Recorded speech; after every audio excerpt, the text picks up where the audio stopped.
Hi friends, ரொம்பவும் ஈஸியாக குயிக்காக அதே டயத்தில் ரொம்ப டேஸ்டான மட்டன் குழம்பு எப்படி பண்ணலான்னு பார்க்கலாம் வாங்க. இந்த மட்டன் குழம்பு பண்ணுறதுக்கு ஃபஸ்ட்டு மசாலா ரெடி பண்ணணும். அதுக்கு ஒரு கடாயை ஹீட் பண்ணிடுங்க. ஆயில் எதுவும் சேர்க்காம 1 டேபிள் ஸ்பூன் மல்லி, 1 டேபிள் ஸ்பூன் மிளகு, 1 டேபிள் ஸ்பூன் சீரகம், 1 டேபிள் ஸ்பூன் சோம்பு,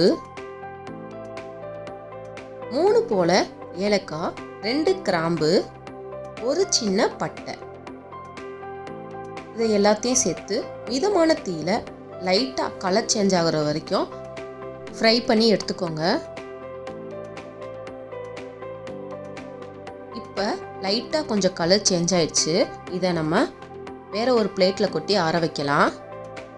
நெக்ஸ்ட்டு இதே கடாயில் 1 ஸ்பூன் அளவுக்கு சாப்பாடு அரிசி, புழுங்கல் அரிசி, நம்ம எந்த ரைஸ் வேணாலும் சேர்த்துக்கலாம்.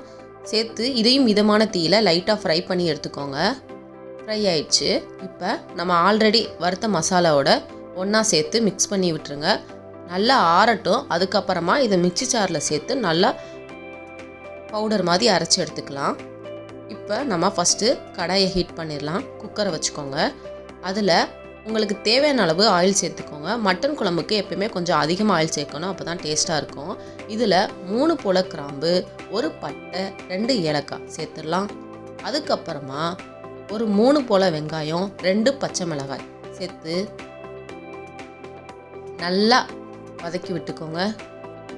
பட்டை கிராம்பு ஏலக்காய்லாம் வதங்குன்ற அவசியம் இல்லை. நம்ம வெங்காயத்தோட சேர்த்து போடுறப்ப எல்லாமே சேர்த்து நல்லா வதங்கிடும் ஒரே டயத்தில்.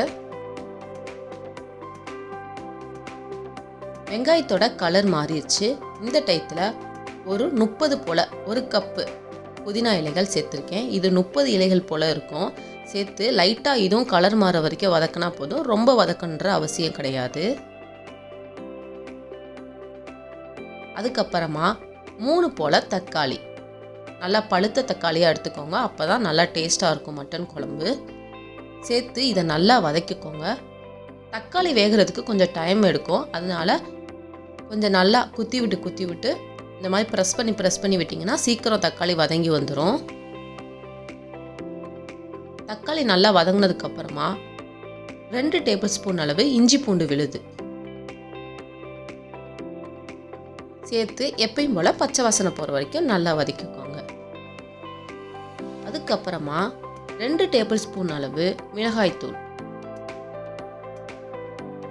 2 டேபிள் ஸ்பூன் அளவு மல்லித்தூள்,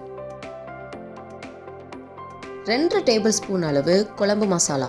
உங்களுக்கு இந்த குழம்பு மசாலா வீடியோ வேணும்னா கீழே டிஸ்கிரிப்ஷன் பாக்ஸில் கொடுக்குறேன், செக் பண்ணி பாருங்கள். அதுக்கப்புறம் 1/2 டேபிள் ஸ்பூன் மஞ்சள் தூள், தேவையான அளவு உப்பு சேர்த்து நல்லா கலந்துருங்க. நம்ம மசாலா எல்லாம் சேர்த்ததுக்கப்புறம் குக்கர் லைட்டாக அடி பிடிக்கிற மாதிரி இருக்கும். ஆனால் நம்ம கறி எல்லாம் சேர்த்ததுக்கப்புறம் அது சரியாயிடும். இப்போ மசாலா ஓரளவுக்கு வதங்கிருச்சு. நான் 300 கிராம் போல் மட்டன் க்ளீன் பண்ணி எடுத்து வச்சுருக்கேன்.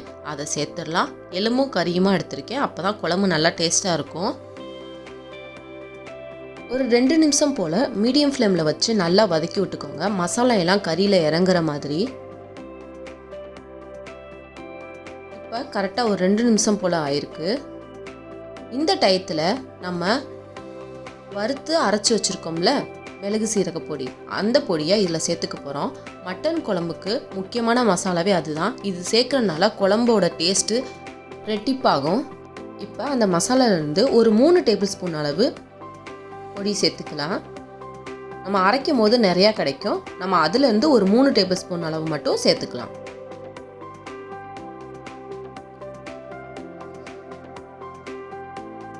சேர்த்து நல்லா மிக்ஸ் பண்ணி விட்டுருங்க. மிக்ஸ் பண்ணதுக்கப்புறம் இதிலேருந்து எண்ணெய் கொதிச்சு வர ஆரம்பிக்கும். அது வரைக்கும் வெயிட் பண்ணலாம். இப்போ எண்ணெய் நல்லா கொதிச்சு வர ஆரம்பிச்சிருச்சு. இந்த டயத்தில் குழம்புக்கு தேவையான அளவு தண்ணி சேர்த்துக்கலாம். நான் ஒரு 3 கப் அளவுக்கு தண்ணி சேர்த்துக்கிறேன். சேர்த்து இதை ஒரு 8 விசில் வைக்கணும். ஆனால் ஃபஸ்ட்டு நம்ம ஒரு 5 விசில் மட்டும் வச்சுக்கலாம். குக்கரை க்ளோஸ் பண்ணி 5 விசில் வைங்க. வெவ்வேறு கறி வெவ்வேறு டைமில் வேகும். அதனால் உங்களுக்கு எத்தனை விசிலில் கறி வேகுமோ அத்தனை விசில் வச்சுக்கோங்க. இப்போ நான் ஃபஸ்ட்டு ஒரு 5 விசில் போகிற வச்சுருக்கேன். 5 விசில் வந்துருச்சு. நம்ம இதை இப்போ குக்கரை ஓப்பன் பண்ணி பார்க்கலாம். ஓரளவுக்கு கறி வெந்து ரெடியாக இருக்குது. இந்த டயத்தில் நான் ஒரு 2 பெரிய சைஸ் உருளைக்கிழங்க தோலெல்லாம் நீக்கிட்டு சின்ன சின்னதாக கட் பண்ணி வச்சுருக்கேன், அதை சேர்த்துக்கலாம். அதுக்கப்புறம் 1/4 கப் போல் தேங்காய் பால். ரொம்ப அதிகமாக சேர்த்துடக்கூடாது கறி குழம்புக்கு, கொஞ்சம் கம்மியான. உங்களுக்கு தேங்காய் பால் வேணான்னா நீங்கள் ஸ்கிப் பண்ணிடலாம். சேர்த்துட்டு நல்லா மிக்ஸ் பண்ணி விட்டுட்டு இன்னும் ஒரு 3 விசில் மட்டும் வச்சுக்கலாம், கரெக்டாக இருக்கும். ஆல்ரெடி நம்ம 5 விசில் வச்சுட்டோம். இப்போ இந்த 3 விசில் வைக்கிறனால முழுமையாக கறி வெந்து கறி குழம்பு ரெடி ஆயிரும். இப்போ குக்கரை க்ளோஸ் பண்ணி வச்சிடலாம். இப்போ கரெக்டாக 3 விசில் வந்துருச்சு. ஆக மொத்தம் நான் 8 விசில் வச்சுருக்கேன். பாருங்கள், குழம்பு ஆஃப் பண்ணதுக்கப்புறமும் லைட்டாக கொதிக்குது. இதுதான் கரெக்டான பக்குவம். இந்த டயத்தில் நம்ம கொஞ்சமாக கொத்தமல்லி இலைகளை தூவிட்டு ஸ்டவ்வை ஆஃப் பண்ணிடலாம். பாருங்கள், ரொம்பவும் சூப்பரான மட்டன் குழம்பு தகன்னு ரெடி ஆயிடுச்சு. நம்ம நார்மலாக வீட்டில் பண்ணுற மட்டன் குழம்பை விட இந்த மசாலாவை அரைச்சி பண்ணுறதுனால மட்டன் குழம்பு இன்னும் நல்லா டேஸ்ட்டாக இருக்குது. கறியெல்லாம் பாருங்கள் சூப்பராக வெந்துருச்சு. நீங்களும் இதே போல் இதே மெத்தடில் செஞ்சு பார்த்துட்டு எப்படி இருந்துச்சுன்னு சொல்லுங்கள். இந்த வீடியோ உங்களுக்கு பிடிச்சிருந்தா லைக் பண்ணுங்கள், கமெண்ட் பண்ணுங்கள், ஷேர் பண்ணுங்கள். மறக்காமல் அர்ஃபான் கிச்சன் சேனலை சப்ஸ்கிரைப் பண்ணுங்கள். ஈஸியாக சமைக்கலாம், ருசியாக சாப்பிட்லாம். பாய் பாய்.